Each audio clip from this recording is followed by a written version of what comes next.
Hello there, and welcome to my Arty Corner here on YouTube. I'm Angela Porter, I'm an artist, and I'm best known for my adult colouring books, though I do love to draw all kinds of things, including things related to autumn, which I think I might do today, but I'm going to do something perhaps a little bit different. I've got an idea in my head, but I'm not entirely sure about it, but we'll see where we go. So in front of me here, I have a piece of, this is the grey-green Clairefontaine paint on paper, and it is 6 inches by 3 inches, which is, I don't know what in centimetres. I did check, but it's 6 by 3 inches, so, twice as long as it is wide, or, twice as wide as it is tall. Either way, it works. I'm actually going to use it this way, I think. Yes, I am. And this is really sturdy paper. It's designed for mixed media, so it copes well with water and other media and so on, as well as pencils and pen, though pens aren't always that keen on it because it does have quite a rough tooth. So carrying on with the theme of autumn, in a way, I have taken note of people's suggestions. It's just that today I'm feeling very shell-shocked after 2 days where I've had fairly long trips. And and a not good night's sleep last night. But what I'm thinking of is I'm going to do the Zentangle pattern Gorgeous here, because Gorgeous, as it named, does look like a gourd, and pumpkins are gourds. And although it never quite ends up looking the same twice, there are ways where perhaps it can be finagled to look more pumpkin-y. Normally you do it with a really long kind of S shape and a curl at one end, but I'm going to do it with a shorter shape, and I'm going to make sure that I fill this area here, I think. So I'm going to start at the top and I'm going to go down to the bottom in a really nice S shape. I'm going to hook the top round here, and I'm going to put a little teardrop shaped end on it the best I can with my flexible nib pen. And then this is where we start to grow this shape. So I do want to have almost like a stem on this. So I'm just starting to add an aura around that line. I want it to come back to the bottom because, like pumpkins, they will. So here at the top I've started with a little rounded bit rather connecting it directly to the top, because this is my idea of perhaps having a kind of stem. Oh, there we go, starting to get stems. So I've got a nice thicker bit there, and now this is where I'm going to start to create the more pumpkin-y shape. I'm going to turn my paper, so I've traced along this line, spread out a little bit, and come back to join at the bottom. Not right at the bottom, just a little bit there. In fact, I could have done with just hooking it up a little bit, but it'll be fine. So I'm now going to draw a thinner aura around this. Then I'm going to add the next plump section. See how I brought that back there so it looks a bit more pumpkin-y? And I'm going to add an aura on this as well. And because I've put pencil guidelines here, they are just a guide for me to say, Angela, it's time to think about finishing this up. So I'm going to do precisely that. I'm going to add another small segment and have it connected there. And I am just going to adjust the end there a little bit. So I'm beginning to get a kind of weird pumpkin shape. Again, it's not crucial that it's exactly like a pumpkin. It's just that idea of it's a stylized form. So here I'm just adding some of these little curves just to create a kind of stem. And I'm also going to add here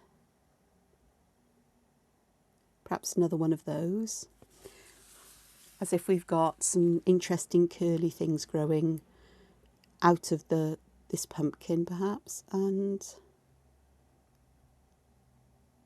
I'll even add one there. There we are. So now we can work on this other side. And what I'm going to do for this is, when we look at pumpkins, you often have the segment in the middle is the biggest one. So I'm going to carry on from this bottom edge here and just join it up like that. And then I'm going to add an aura that way. So that will create the centre of my gourd. I may want to come back and add something in the middle because it does look a bit odd, but we'll see how it goes. So now on this side, it's more of the same, where I'm going to add sections that are plumptious, add that aura, so it's like the channel in between the sections, and I'm going to keep going until this looks good enough. Looks very oniony, but the colour and pattern. And I do think I want to do something about this centre one, so what I'm going to do is I'm going to add this here, just to split it up. It looks a bit contrived actually, but I'm sure it'll work out when I add colour and shadow and so on.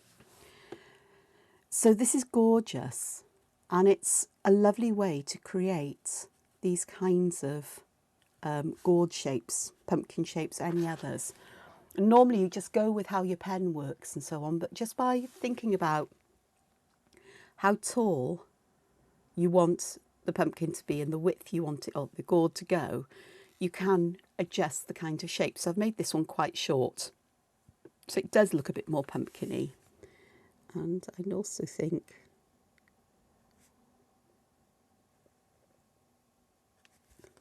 that I'm going to add things here. Not very well, because my hand-eye coordination isn't brilliant this morning yet. I haven't drawn anything. This is the first drawing. So that will do. I'm not happy with this bit. I don't know what I can do about it. Oh, it'll work itself out in the end, I'm sure. Now, the thing I wanted to do coming out from this is I could draw a stack of these. I think I wish I hadn't put those there, but it doesn't matter because they will go in front of the next one. So let's add another one. And for this one, I'm going to start with the first curve going in the opposite direction. So I'm just going to make the end a little bit different. So this is going to be a taller, thinner one. And I think I may start to grow the stem perhaps in a slightly different way here. Let's have a look and see what happens. So I'm going to go to this side. Then I'm going to start to get the next section going in. So I'm going to trace this down and it'll go behind there. And again, I'm working in these pairs of lines that are narrow. I've got a narrow section between them.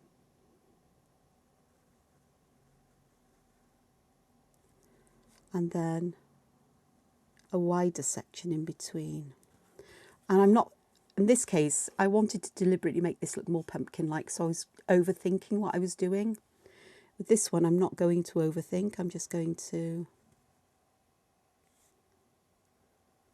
add the sections just as they need to fall. Where I've overspilled the lines here, I think I'm going to end up colouring these finer sections in black. Because I do think the black really does help set them off. But for now, I'm just drawing them. I'm just making this as beautiful as I can. For this one,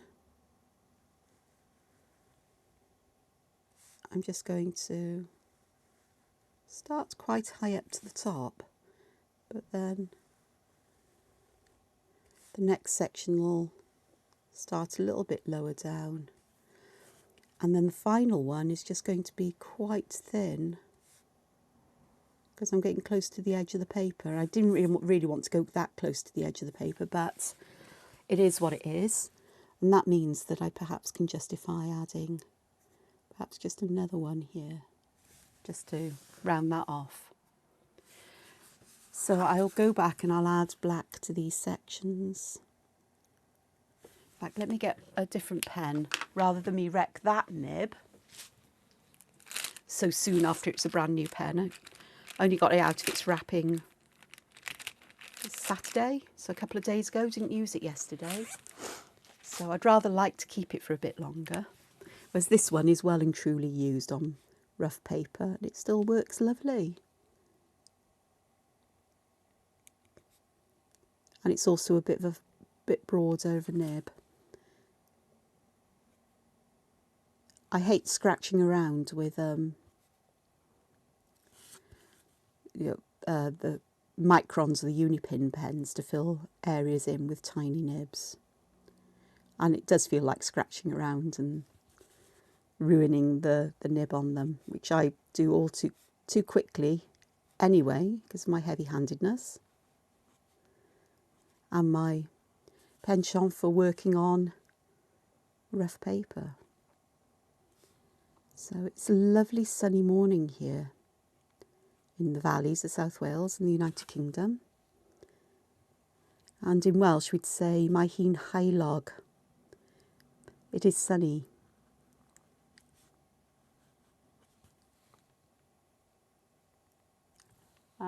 I wouldn't say mae hi'n haelog iawn, very sunny, but it is sunny. And there's some clouds in the sky.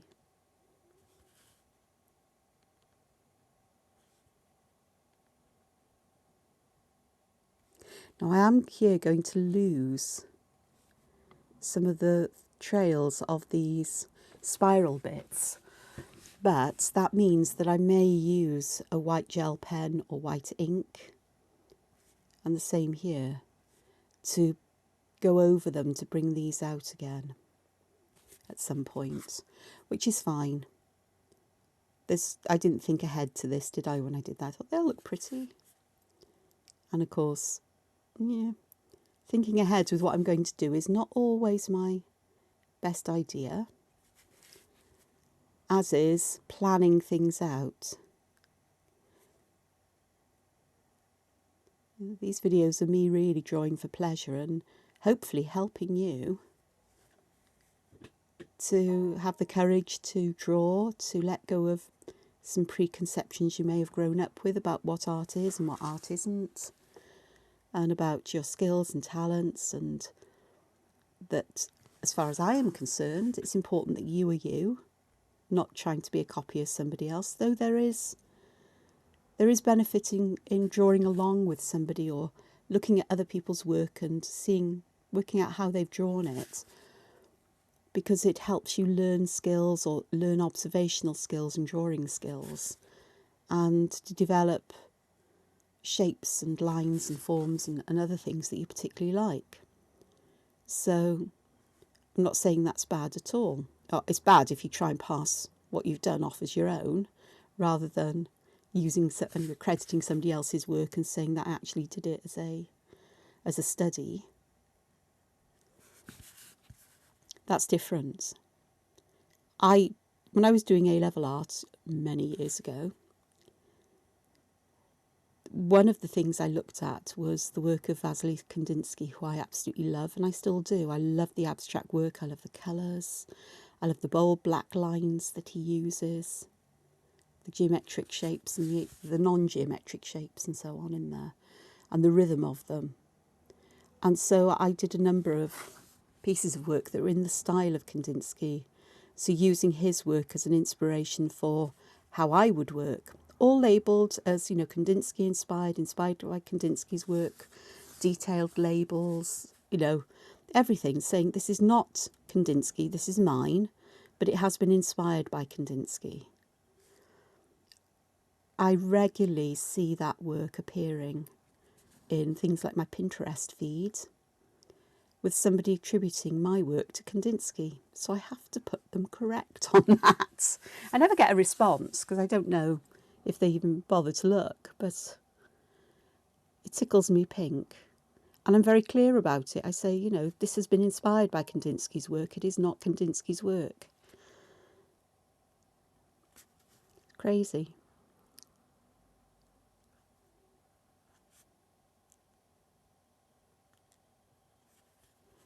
So these filling in these sections with black really does add a lot of dramatic detail. It wasn't something I was planning on doing, to be honest.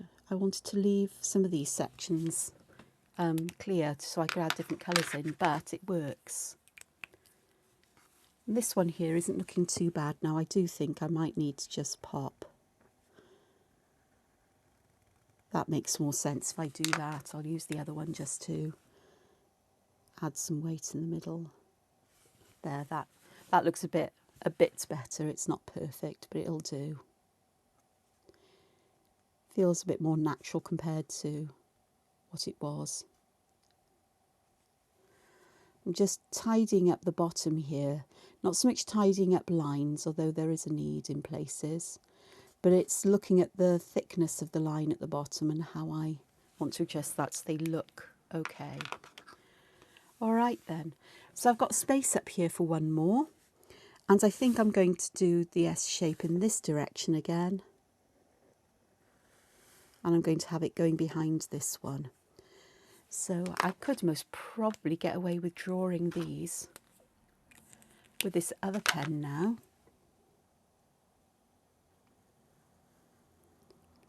So I can draw these lines in nice and thick as I start.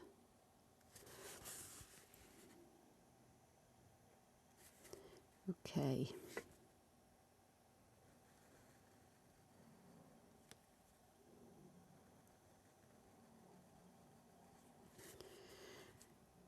This just saves some time. So it's worthwhile, if you can, in investing in a pen like this one or the Fudensuki's. They're not expensive, though you can buy very expensive ones. But having a go and seeing whether you like them, because they really do make easy work of lovely thick bold lines like this.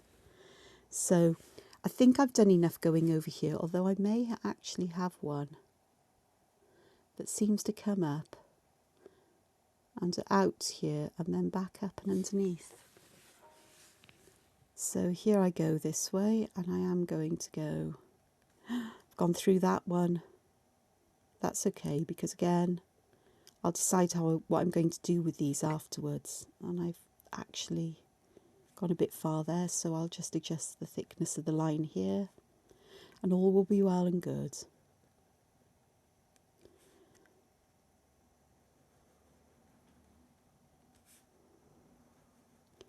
You adjust the thickness of the line as you're drawing it by increasing pressure on the nib as you're drawing. You just have to be careful and watch where you end the line. And it is better to end it at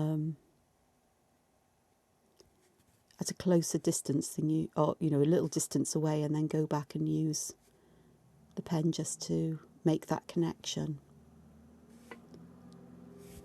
So I've now got a stack of 3 gourds. I've got some space at the top, which I will no doubt work with at some point and do something. This one here is going to become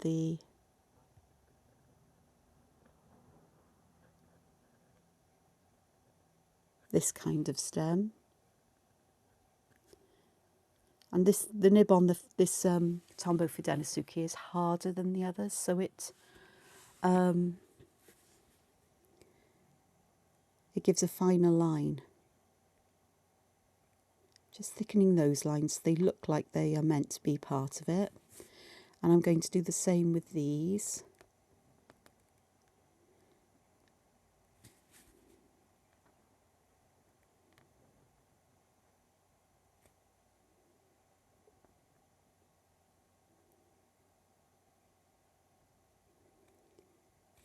So they look like they belong.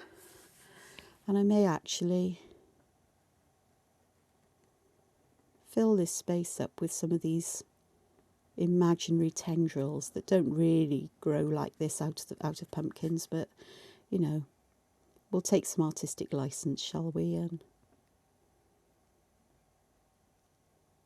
make use of them here so that we can have something interesting to fill this space. I'm trying to work out how I could use this one, and I think the only way I can use this one is if I go like this, as if it's turning back on itself, coming this way, which is actually quite fun. I like that. Something like that. Not the best necessarily, but they'll do. Right, okay. Now then, I've got choices to make. I could just fill these with colour, or I can fill some of them or all of them in with patterns. So let's have a look at that. Something there. So I've got an O1 pen here, which might not be the best choice, but it's available to me. And a pattern I would personally use a lot for this is Shattuck. I'm going to use the zigzag version. So where this line ends, I'm going to draw that in, and then I'm going to work backwards to the smaller area of that triangular point to fill it in. And I'm going to do the same here. So I draw the bottom of that section, then I fill the lines in, back upwards. And I am using the straight version of Shattuck today. I prefer the curved version, but for variety and as a contrast to the curvy nature of the gourds here, I'm going to use the straight line version. So this one I've filled in completely. But what I actually feel I need to do is I am going to put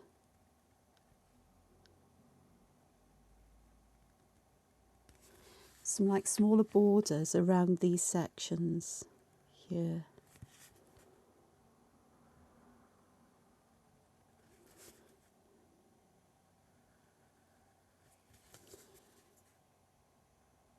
For these ones, because I'm not entirely sure I want to fill them in with Shattuck.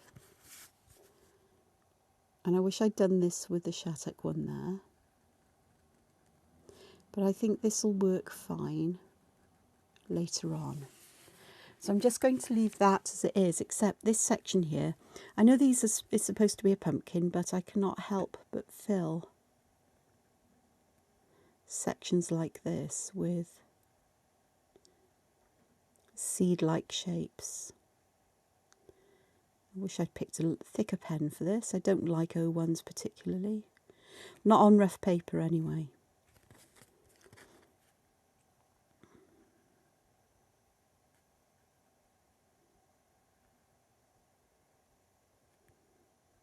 Sneak a little one in there. I'm just going to fill all the black in little gaps around it.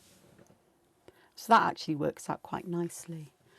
And part of me says, okay, then let's throw some perks in these ones.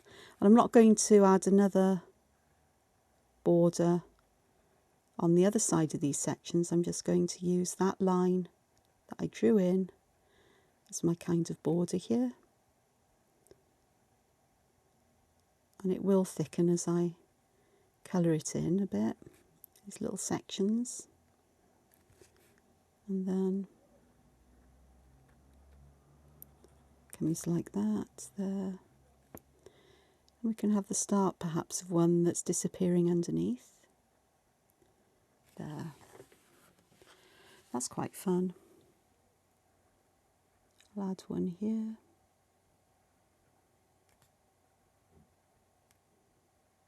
Am I going to do this in all the sections? Most probably not.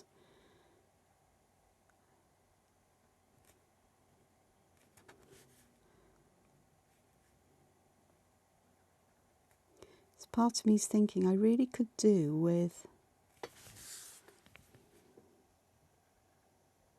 another repeat of Shattuck in the next sections, which means I perhaps put these lines in too soon.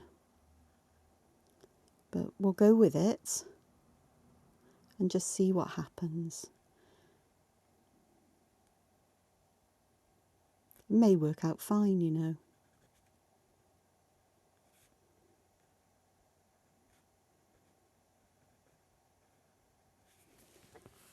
So there, we've got those. So in this one, I'm going to add Shattuck with that thin border on one side.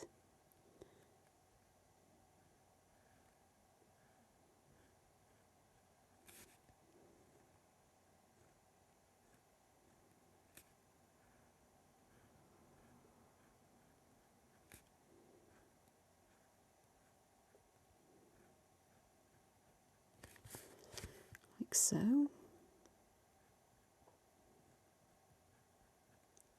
Very quickly. And I'll do the same on this one.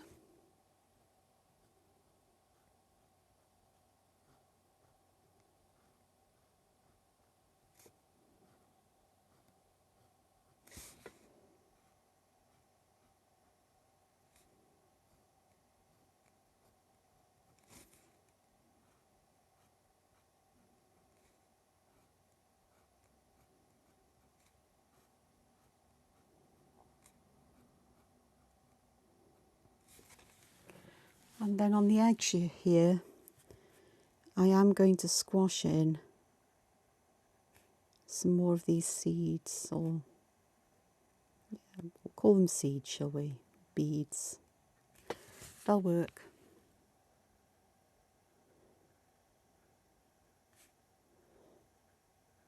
And the artistic part of me, the part that wants to be more realistic, says, Angela, they should be halves. But they're not going to be. They're going to be complete circles, because this isn't meant to be real.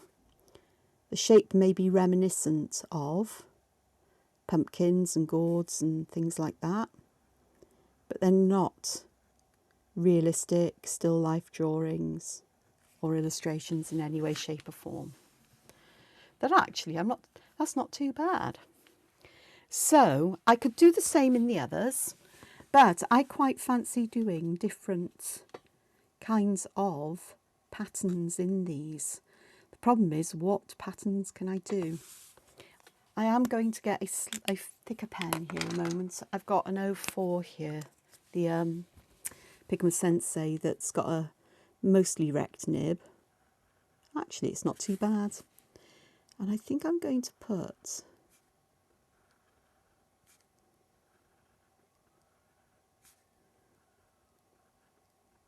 crescent moons, half crescent moons, well, half moons. Semicircles in here. And I do want to put that black centre in.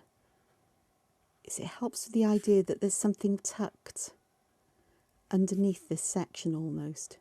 Now here I can't get two arches in, so I'm just putting the dark spot in. And I think that one will be nicer, bigger.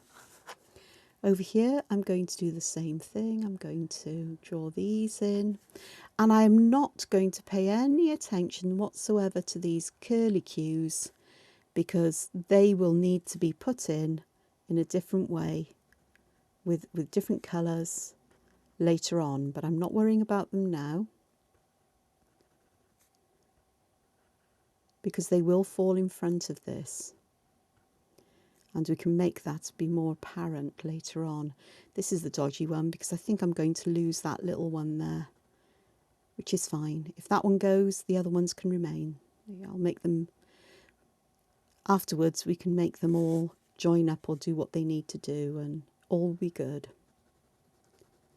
I often say, don't I, that there's nothing in this kind of art that can't be fixed. Okay, so I'm going to add some more on this side. What I'm doing is I'm sort of drawing the arches so they kind of aim for the top of the ones in the row below them. Because I just think by creating that kind of repeating pattern, we'll add something to this. Now it will happen up here. There we go. Look. How did that work out? Marvellous.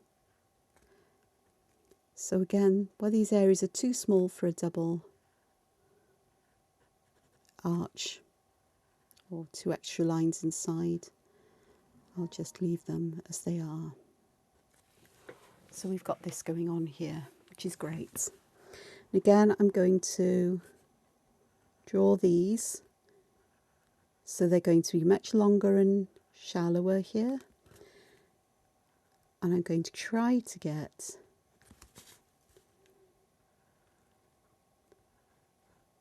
that there. This one is going to be like that.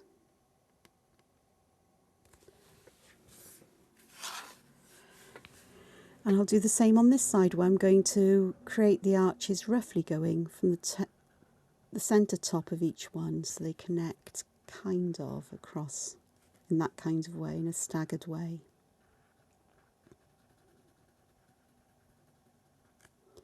Of course, you can do it any way you like. You can have them matching each other, so you know, the next ones are perfectly on top of these, but I think then I'd have to be so precise with that there'd be no margin of error, whereas doing it this way gives me a bit of leeway to missing the centre of the top part a little bit. So it wouldn't be as obvious as if I'd missed stacking them one on top of the other, because it would look a lot wonkier. Okay, and we'll go this way. I don't think here I'm just going to get the bottom, the bumps in, the black bumps. And that then automatically has created so much dimension without any shadow adding. So what am I going to do here? Well, what I'm going to do in the middle here is I'm going to draw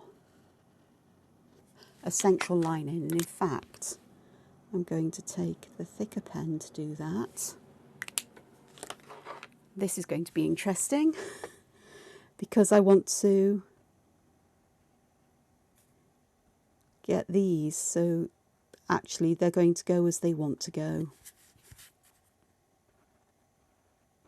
on that side. And then on this side, I'm going to join these up to create almost like seed shapes. Right, we wouldn't see that because this here is the stem. This one would go there. So let's just deal with those, and then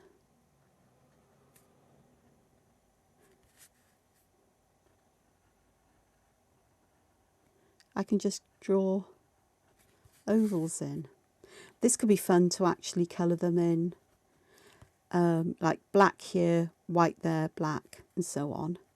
But I'm going to keep it fairly simple. Just colour the whole centre in black. And if I'd thought about it, I could have angled these up a little bit more so they look a bit more like they are bending up. So we've got a dip in the middle, but unfortunately that just ain't going to happen here today. But we've got that, so that's quite fun. Actually, it does look a bit strange, and as if that's happening. Okay, and this last one,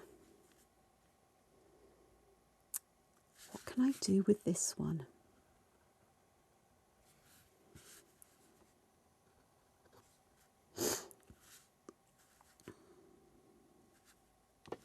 This is going to be a challenge, but I'm going to see what I can do. I'm going to do betweed, certainly in some alternating sections, but I'm going to stop halfway up the segment, and then I'm going to turn this to complete the other side. So coming at betweed from the other direction, possibly. I shall see what happens. This is not one of my areas of expertise with betweed. I struggle with that. But let's see what happens. Like this. I could have split these segments into horizontal, like into sections, and filled betweed in each one, but that won't work, I don't think. And I'm going to reflect this on the other side. So I'm going to start on this side from the right and then start weaving back and forth that way so that I'll get a mirror image of the shapes. I most probably didn't need to do this thinking about it, but it just makes a kind of sense to me, which means it most probably doesn't make any sense to anybody else. Then if I flip this, and we'll start on the same side, so here I'm going to have my first line going like this, starting on the left, and then I can weave these up like so. This is a bit of an odd one here, so I'm just going to split that one just to make it feel like it belongs. This one I'm going to start in the same kind of way and just fill that in with something that's like between. So it's a disjoint here, I admit that, but I probably could have got away with filling the whole lot in one go, but we'll do that. I'm going to leave the next one empty, and again I'm going to do a betweed here. Betweed is a lovely overlapping kind of woven pattern that I particularly like for filling things in. And I find that it works well in organic shapes. Okay, so how can let me have a look here. So if I go like that, that's not so much of a disjoint, is it?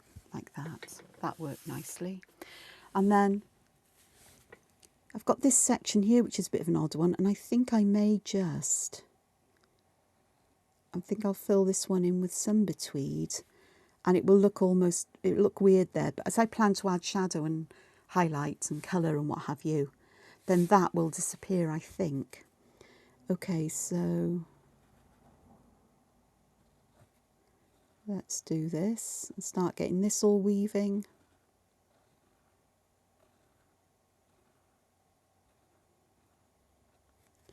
Turn it over, and then I think this one would work in this kind of way at the top. I think it'll be okay. And perhaps just that one there. And I'm going to leave these blank, I think. Or maybe what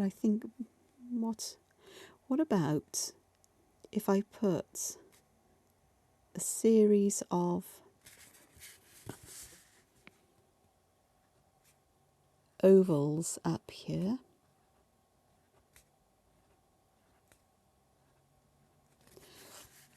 and then join them as if they form a ridge or a dip here or something like that. Just a really simple kind of pattern. And I'll do the same on this one. And if it gets too small to fit much in, that's where we just go straight to a line, like so.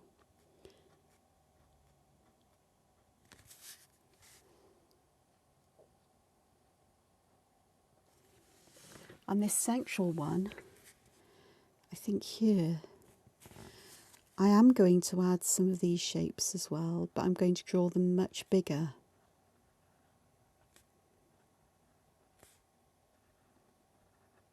Like so.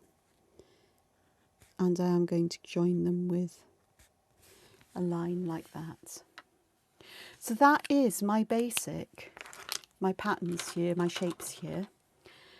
I am going to draw in, I'll use my Fudenosuke for this, the corners and the bottom lines of my border, where you can see the border, which isn't in many places to be honest, but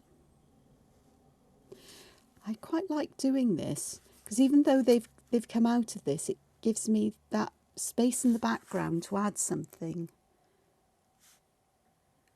too. I'm not going to add any patterns, but I may add colour or shadow. So there we've got all of these going on. Now then, oh, excuse me, I will get my pencils. I've got some pencils here. I don't have any orange out, and I'm not going to use orange on green because it will colour the green, but I think I'll end up with a muddy orange. I've got here, this is light olive, and it was an absolutely delightful colour on my grey toned paper I've used. I posted a picture yesterday, which was Sunday the 25th. Yeah, it's the 26th today, in the community tab, and I used the light olive on there for some of the shading, and I'm going to do the same here because I think it will work nicely on this grey green. So I'm just going to go and get, have I got enough water in this one? No. Oh yeah, I have. I got water. I prefer this pen. Oh, brush, water brush. So I am activating this Inktense and just pulling the colour out to fill in the section. But I will add, I've gone over into these lighter areas, but I'm not worried about that because I know I can fix that later on. I've got too much water flowing out of my water brush, to be honest. But I'm just going to do this one with colour because I'm going to approach everything in pretty much the same way, because I really want to get some dimension as if these different lobes are sort of bulging out in some way. So that's really quite nice. Now for the Shattuck, I want to use a different colour, and I have got a different green. I hope I've got a different green. Charcoal grey, iron green, which is a much deeper green, and I'm going to put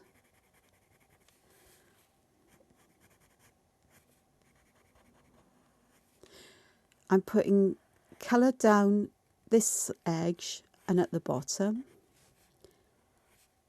along this edge here. Oops, I went into that section. It's okay, it'll be fine, like so. Might need a little bit more there. And I am then going to dampen this, activate that green, fill that area with some green, and add green towards the top. I'm going to keep this middle area fairly light. In fact, I might bring some more colour up because I don't want too big an area of highlight. But let's see what we can do here. I really want shadows in the points. And yet I'm going over the black ink because this will not show up. Although if you use a lot of Inktense pencil, they can become, they do have a kind of slight opacity or a translucence that shows up, and it can dull down black ink lines and so on.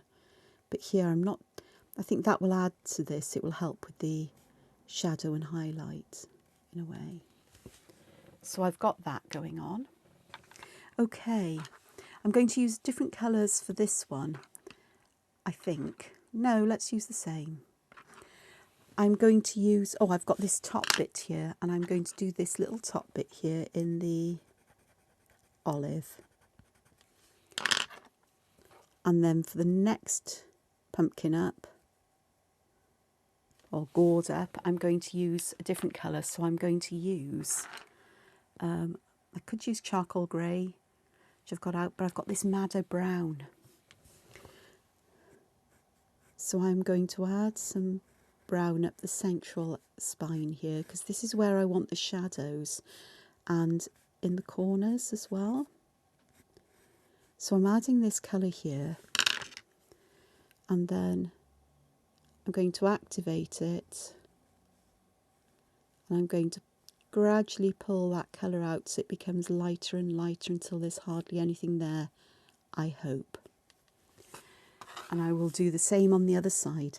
Bear in mind that I can, if I wish, and perhaps I should have done it this way, was pick some of that colour up and used it from the outside in.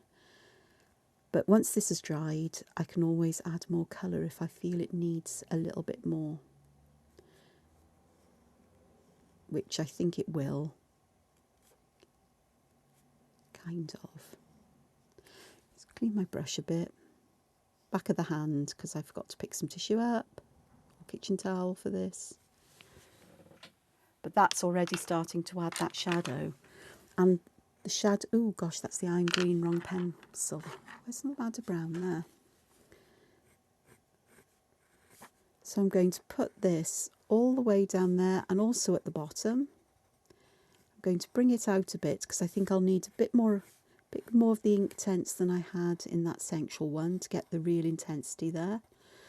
Not forgetting that I want shadows right at the bottom as well and a bit at the top. Same here. I'm going to, perhaps I'll need a bit more on these.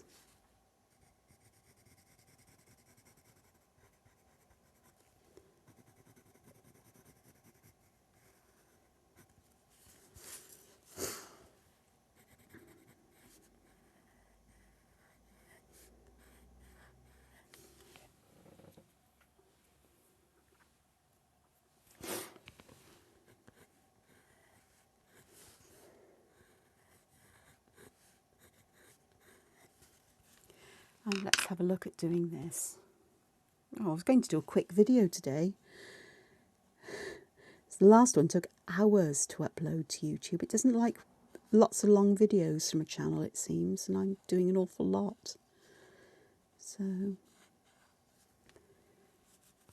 it's a shame that this beautiful richness of colour disappears once it dries, but I'm sure that I could use a gloss medium to bring it back once everything's dry. Because once this is dry, it's permanent, so gloss mediums on the top would work beautifully. And there we are, I've just added a bit of extra colour at the bottom there just to bring, and here as well, just to add that shadow down.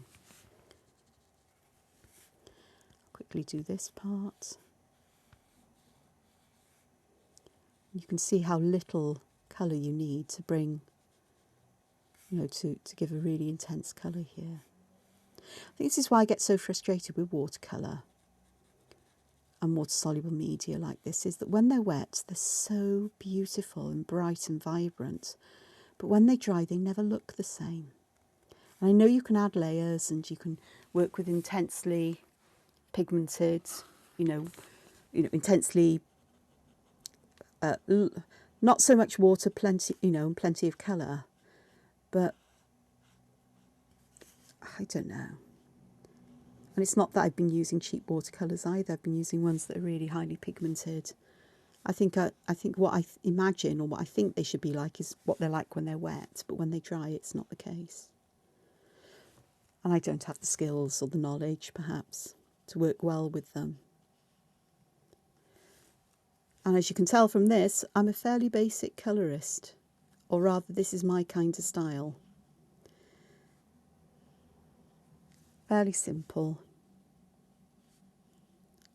Not mixing too many colours, but using the colour to give that form to this. Okay, so the one thing I do want to do before I finish, I'll finish the last one off because I'm going to use basically the same kind of way of adding colour, though I may with the betweeds, although these do look like they are bending upwards, there's not a dip here. So I was thinking about putting shadow along the centre, but I don't think that'll work. So I'm going to do them in exactly the same way here. I've got a white Inktense pencil here. And I am going to use this to add my highlights. Because I've discovered that when this is dry, it's quite opaque. And I'm trying not to put it over the black lines here, though I could do. Just putting dots where there would be highlights on these seeds in these channels. I could do with actually adding more shadow to these, but they're going to be what they are. These ones I'm just going to run the line up. And instantly I'm getting some bright spots, bright highlights. I'm also going to add some highlights up the centre of these. And if I need to tone this down, I can always use, that's not very clean, the water brush just to blend it in a little bit, the edges, but leaving the highlights mostly there. And I'll get a lighter, paler white around there when they've dried, hopefully. Though the whites can be very misleading, I've discovered. I think I've washed it all out with water, and when it dries, suddenly I've got plenty of white there.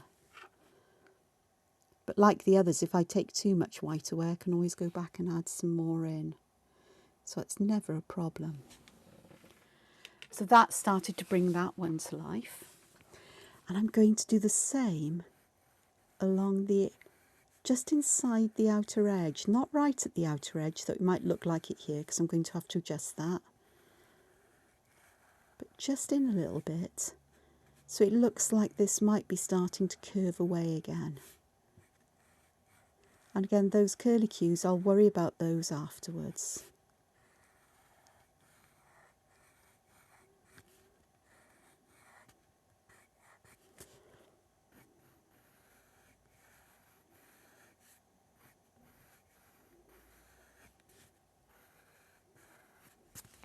So we've got these happening.